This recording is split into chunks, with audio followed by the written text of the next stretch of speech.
You own any actual firearms? Don't worry about it.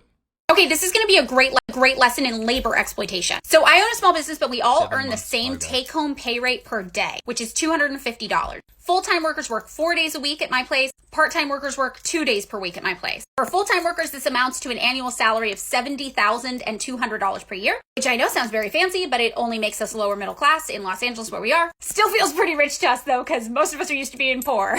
I have 7 full-time employees and 3 part-time employees, and my total annual payroll expenses for everyone, including myself, almost 600 grand per year. Now again, remember, this is total payroll expenses, but I only earn that 70,200 like everybody else. Let's imagine though that I instead paid all of them minimum wage, and I just kept the rest. Minimum wage for my company in LA is $14.25 per hour because we have less than 25 employees, which at our spiffy 4-day work week amounts to $23,000 per year for a full-time worker and a little under 12 for a part-time worker. Call profit, baby. What are you doing?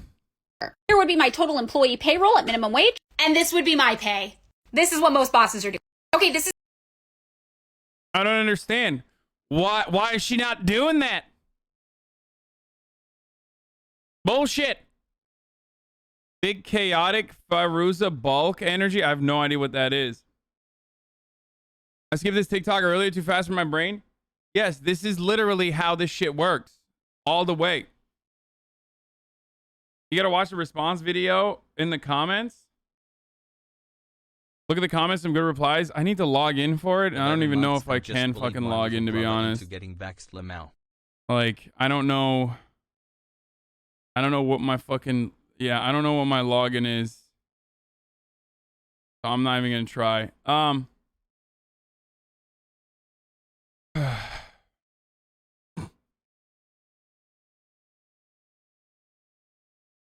She made a follow-up TikTok responding to someone saying, "What about the risk?" And it was super informative. Ooh, I like that. Let's see.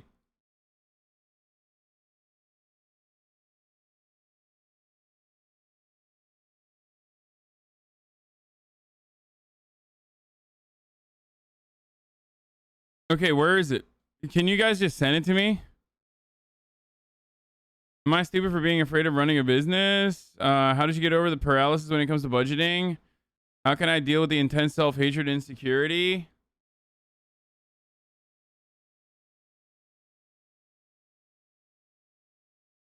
Here's the link. Okay, let's watch this one. This comment's really funny because it's on a video where I was talking about wage theft, and I was talking about how I own a small business, yes, but I doesn't mention that since she's the owner, she also keeps profits. She hasn't done anything revolutionary law. Dude, what the fuck? She literally described that profits are exploitation in a video that literally describes how she does not take profits and has fucking flat wages for all employees. Dude, this is why you can never defeat these fucking idiots in the marketplace of ideas. Like that notion that like, oh yeah, like logic will win. Like that's not a real thing, okay? That's not a real thing. And it's not a real thing because everyone is fucking stupid.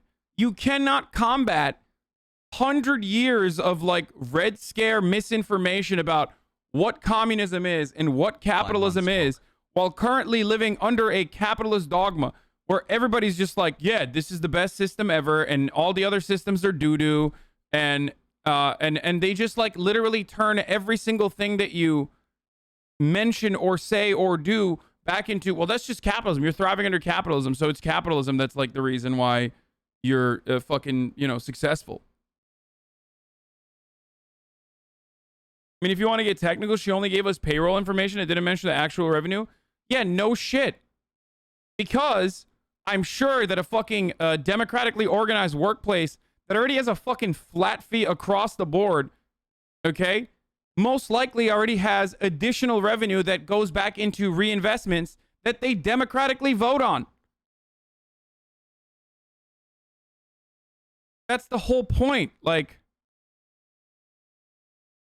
also have the exact same salary as all of my employees, the same day rate anyway. Some people work part-time, we all have the same take-home pay for the day. But just in case anybody's confused, that is in fact my only compensation from the job, yeah. We actually do profit sharing. So when there is extra profit throughout the year, we'll do things for everybody. Like, for example, recently we had some extra profit from a big sale and everyone had really shitty cars. So I actually talked about this. The business bought everybody who needed one a new car, paid off the remaining car loans for anybody else who liked their car but still owed money on it, and put the option out there for a couple people who didn't drive. Like, hey, if this changes in the future and you want to drive, we got you. Yeah, so we do shit like that. And at the end of the year, we actually try to get to as close to zero as possible. So there's no profit left over at the year. We're distributing it and reinvesting it all year long. And that I don't take any more money than that. It's just the salary. That's the only money I take, which I've talked about before. It's not a secret.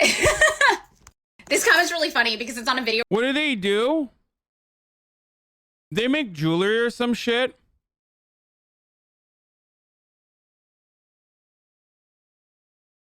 Okay, as a small business owner, here are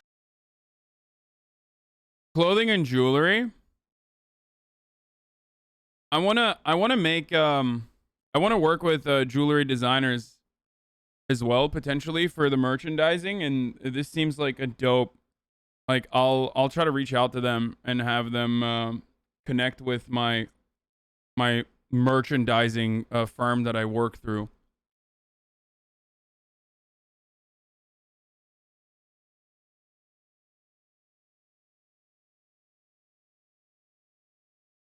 Top of DA morning, top of DA morning, top of DA morning, top of DA morning. Let's get this shit hype and otters. The chances of working at a company like that, Sag, I mean, yeah, there is definitely the issue of not many companies operating that way. Because ultimately, somewhere along the line, the person that is like, the person that decided to fucking organize that way, most likely organize that way out of the kindness of their heart or because they believe in that. You know what I mean? Under capitalism, cooperative formations or democratic organizations like this that are not just like pure unionization in the workplace as a consequence of like workers wanting more out of the business and you know, a fairer distribution of resources, stuff like that. That oftentimes happens because there's a boss and the boss is like, I'm a fucking communist. Like, I'm just going to design the business like in a way that fits my values. Have you seen the new Camry TRD? Looks like something you'd love. No. Can't corporations not work like this because the shareholders they need to appeal to, if they didn't have to bend the stock market, would there be realistic for larger companies like this? Yeah, it's incredibly difficult for companies that are like Fortune 500 companies to fucking organize this way, especially when they're profit focused and they're beholden exclusively to their shareholders. And the only thing that the fucking board does is increase shareholder value. That's why the ethical capitalist shit was popping off, where people were trying to the ethical capitalist shit was where people are fucking popping off. We're talking about how, like, we're going to care more about the stakeholders. Like, major problems because it's still a self-handicap and megacorps are likely to eat their lunch later down the line. Yeah. The wonderful part about this, though, is that please take my resume, girl boss. You can't do this if you're in a permanent growth model. If you are, if we all send our resumes their way, we will have a Hasanabi. You can only do this, and I would say that what was it? What is it like? I've had some of those people on. There's a new journalism company that formed after Splinter. What was it called? Fuck, I was reading an interview with like one of the founders. It's not. Come on, chat. Some of you read. Oh, Defector. Defector has been able to build a super successful, I mean, they're friends of the show, and I have them on regularly, right? And Defector is super successful, okay? They've, I think, brought in like $3 million in revenue in the first year of their, the first time that they actually fucking... 3 months, people shy. First year since they, like, formed on their own. Right? And oh, they're from Deadspin, sorry. And guess what? Like, one of the most important parts about one of the most important parts in that interview that I read that I personally also agree with is that they're like, we're not trying to fucking get sold to a big VC.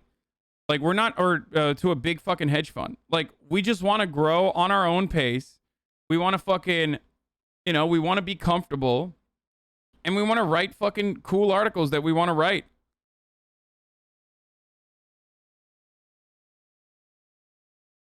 And that is the main difference that you see with something like Mondragon 7 months and something like Also, what are Defector. you talking about, Hassan? I just tuned in. Love you, And man. all of these other formations that are more democratically organized, where the goal is different. The goal is to just survive, have fun, whatever the fuck you want to do. It's not about like permanent growth and having like a fiduciary responsibility to your fucking shareholders that like you need to have a your quarterly dividends are important, and you know your year over year growth. Like, there's no growth model beyond like what you are comfortable with. And it's, you say I'm so jealous, but that's the future that I advocate for, and that's low key what I fucking do in my own life as well. Like, I'll take on ad sponsors and shit like that from time to time. But there is a fuckload of unmonetized stuff that I do here on a daily basis.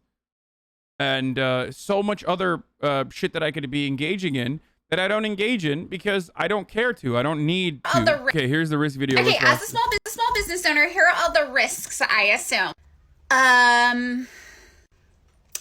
The business is legally a separate entity than me with its own FEIN, and all of the business's debt is taken out under the business's name with that FEIN, and I'm not a personal guarantor on any of it. So I guess if the business folded, I'd lose my job, just like all of my employees. And then we'd all just go on unemployment because I'm eligible for that, because I'm on payroll like a regular employee would be. So then I guess we'd all just go get new jobs. All of us. And that's it. That's the risk. Now maybe leave comments about shit you actually understand, because you look like a fucking idiot when you say shit like this. Capitalist bootlicker bullshit. There's no fucking risk, man. Your boss is just shitty and he's taking advantage of you. Okay, as a small business owner, here are all the risks I assume. The business is legally a separate... Dude, it's so wild. It's such a wild thing to see when people are faced with the reality that like a better alternative is possible, and they are demonstrating that a better alternative is like feasible and it's working. It's not the end all be all, obviously, like, and when someone tells you that and you're faced with that reality, instead of re-examining everything you've known thus far, you literally turn around and you start just being like, duh, what about the risk, dude? You're still exploiting them. There's no other way. There's no shot. I'm going to figure out how you've exploited them. Thank you for 5 months based Sigma Malajan.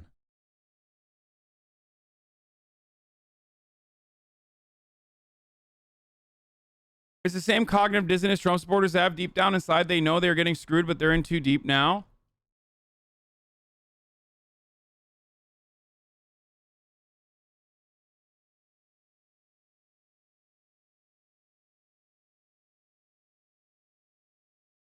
Dude, she's so full of shit. Look at where she's posting the TikTok from. She clearly has a house. You know what? You might be onto something. She might actually literally own a house. So that's fucking disgusting behavior. Honestly, that's... Socialism means no house, so get fucked, dummy.